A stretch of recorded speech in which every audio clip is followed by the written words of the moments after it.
14.5, SMCCD class size and cancellations. Chancellor Clare. So President Holleran, of course, this is a board decision, but I did receive a text from Vice Chancellor McBean, and this is really a response, I think, to a board question about the impact. It's not something that we have to cover tonight. So if you'd like to put, in the interest of time, we do have one more item after this that we do have to cover. So if you'd like to defer that to the next meeting, we are right at the 10 o'clock hour. So it's certainly a board decision, but we can put that off till December. What is the pleasure of the board on this? Should we? I want to know a little bit about what the item's about, which of course maybe means we should just get the presentation. This is a very important issue that's been raised among faculty, and I don't want to push it out to December when we're, starting classes in January. So not knowing exactly what you were going to present, I'm not sure I'm comfortable saying let's just push it out. I actually have a question. So my understanding when I was talking to Chancellor McBean, and there has already been I'm not sure how the directive came out, but it was already been a directive to bring down the minimum to 10 for spring. Is that my understanding? I'm not sure who to ask that question to. Because we may already have like a solution for spring is what my point would be, and it might not be as pressing. Well,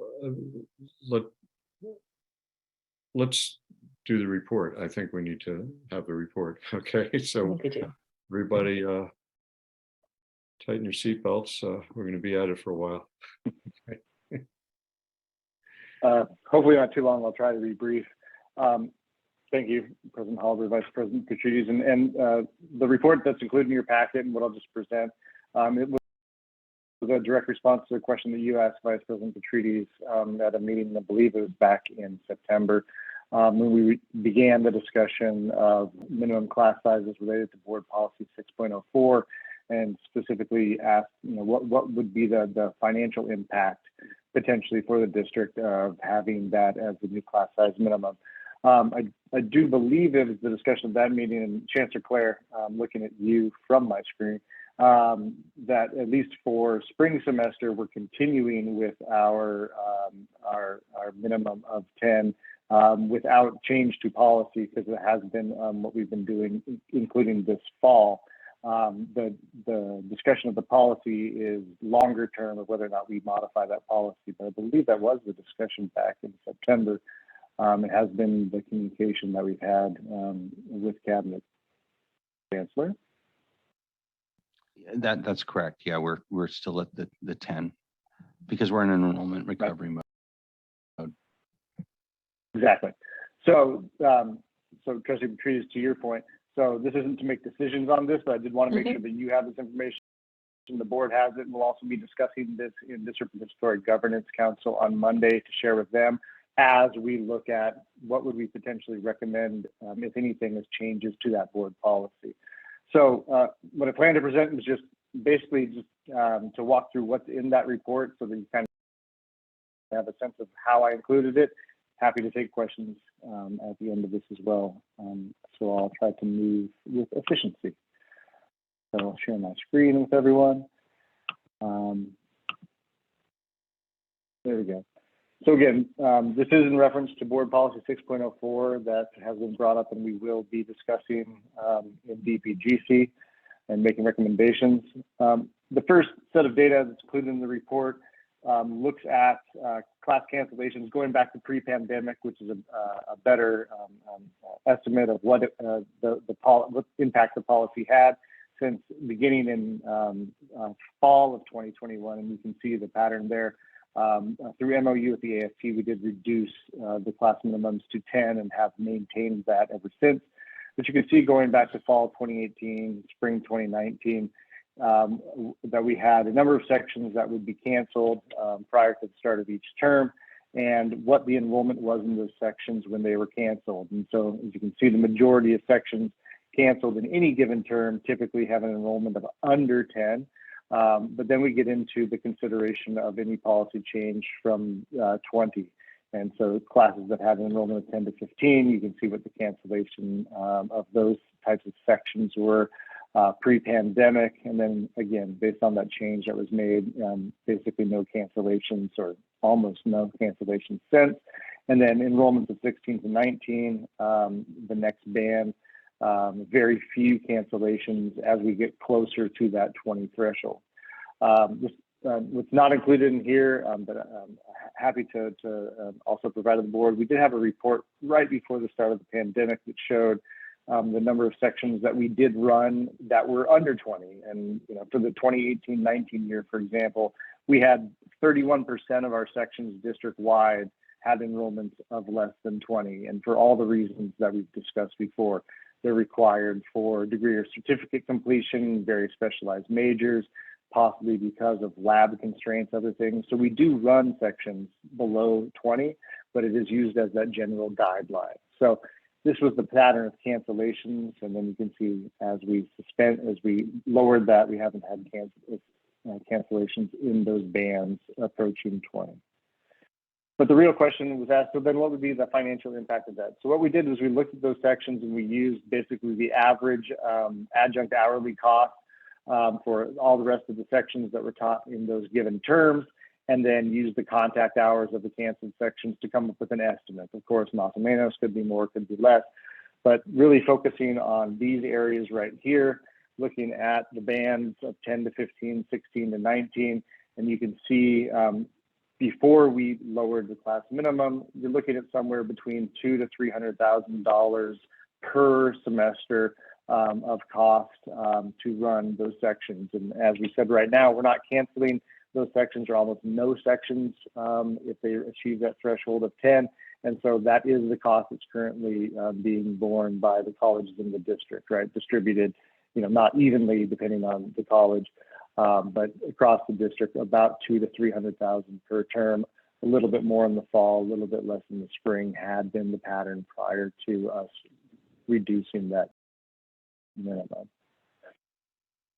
And then I included there the rest of all the other canceled sections just for a general of just in case there was interest in those as well. What was the impact on enrollment? Or the impact on students? And so looking here and collapsing those middle bands just for ease, you see the number of students who were impacted by those class cancellations. And so fall 2018, 757 students were impacted by the cancellations of those sections. And then you see for spring, fall, spring, and again, it drops off significantly once we lowered that minimum. And so there is an impact, and we know that. It's a real impact to students when you cancel sections. The next table in the report shows what percentage of those students then found a different section of the same course. Not incredibly high numbers, but you can see that students do find a different section of the same course. Of course, if it's available, if it's in the modality that they need, if it's at the time and the days that they need, and at the college that they're trying to get, this may improve, with more coordinated scheduling through making sure there's online modalities and, available for all. But as we know, not all students can access those. Also, depending on the type of course, there may not be the availability of another section of that course, whether it's based on adjunct availability or other factors. But students do find other sections of the same course at about the rates that you see. And again, as we go, the reason that the rates improve so much as we get into fall 2021 is because there are very few sections canceled, so less students that would need to find new ones. And then the last piece on that enrollment is looking at, so for students, if they were impacted by those section cancellations, did they nevertheless continue to be enrolled in the district? So if they didn't, if they were in a canceled course, did they still remain enrolled even though a course was canceled? And you see the rates there vary between 85 to 95%, hovering around 90% of students, regardless of the fact that they were impacted by a class cancellation, still remained enrolled in the district for that given term, even though they were impacted by a cancellation. And so that's the data that is included in that report. There's also a table looking at the timing of cancellations, most of them occurring, within the 4 weeks before class starts. I think that was another question that was raised at that previous meeting. So I've included all of that for your consideration. Happy to take questions related to this, or happy to also hear additional information that you'd like brought forward as we continue to discuss this board policy 6.04. But as I mentioned, we'll also be discussing this on Monday with district participatory governance, sharing the same data in the report as we move forward with discussion of 6.04 there. And I'll A question. and take any questions. Aaron, a question. If you can put the screen back up, please. Sure. Go back 2 slides.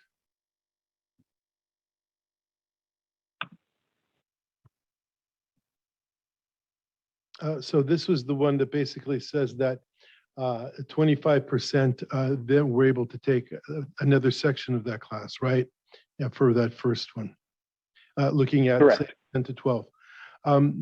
Does that means within that particular fall semester, but that doesn't mean that they didn't take another class in that place and they maybe took that same class maybe the following semester. So do you know whether or not they just never got that class, or maybe they had to take it the next semester or the semester after? I mean, I know that that's something that happens with your schedules, and then you take another class in its place, and then you pick up that class that got canceled maybe the next time around. Is that factored anywhere into the conclusions? That's not factored into this report, no, not currently. We just looked at whether or not they were able to find a different section in the same term that they were impacted. So that doesn't mean that they didn't ever get to take a class again. It's just they could have taken it at another time and taken something else in its place. Correct. Other public comment first? Any public comment? Board comment? I Mr. just want to President, say, oh, go ahead. I'm Candace. sorry, Mr. President, I do have Monica Malamud would like to comment. Okay.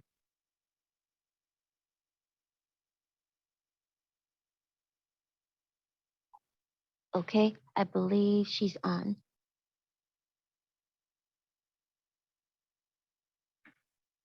We don't see her yet, Candace. Oh, there she is.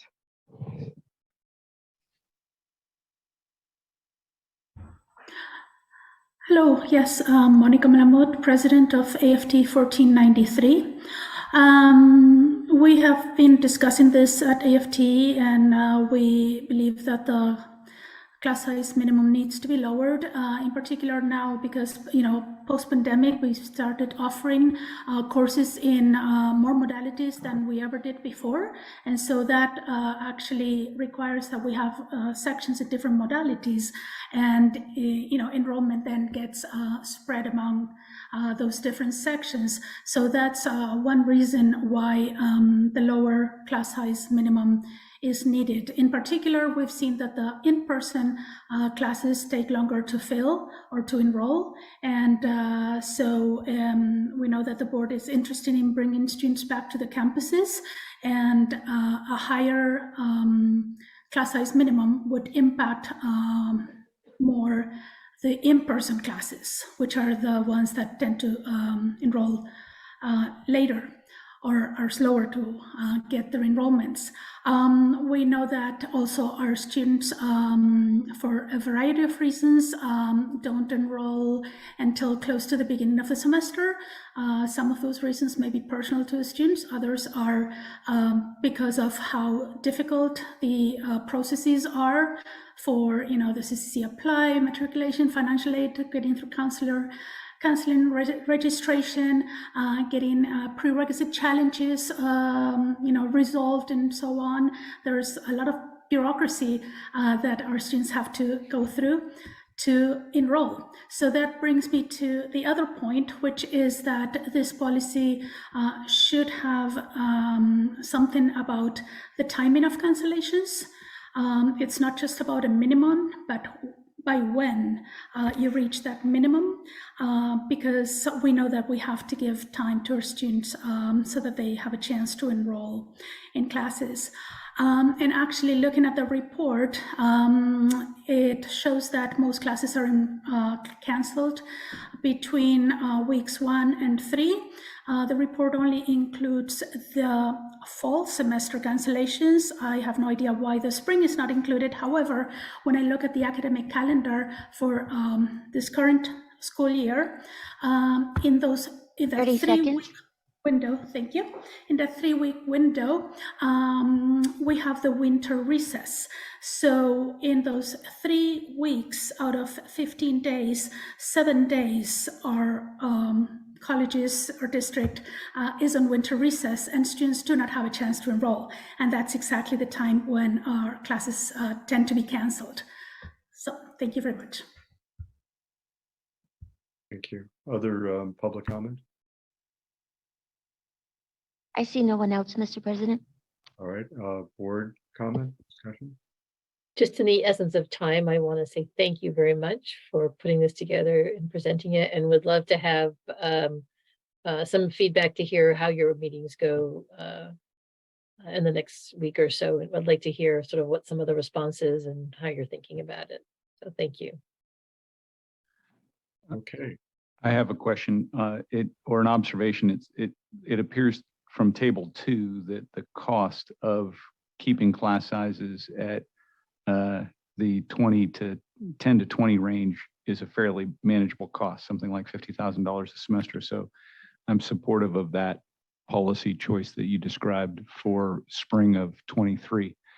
But I'm very sensitive to a point that Monica raised, which is it's unclear to me what our process is. I'm sure there is a process, but this may be just a communication issue or a standardization issue. If there is a system by which we say on this date, we're going to cancel if there aren't enough people, or on that date, we're going to cancel if there aren't enough people. I just don't know what it is. So I'd be curious to know if there is such a system, can you all report that back to the board or explain it to us? And then perhaps it's really a communication issue between the students and the teachers to make sure they can make plans accordingly. So as we report back, we can include that because we do have processes, and yeah, it's easy enough. And can I just add one thing to that too? It's the students to the teachers, but also the deans to the faculty, because it seems like there was a lot of variation between when this happened and how those decisions were made and how it was known. So it would be good to know that whole cycle, to have it systematized so there aren't any surprises from one department to another department. student trustee Tom? Yeah, I just wanted to say that part of the conversation we've been having in district participatory governance is in regards to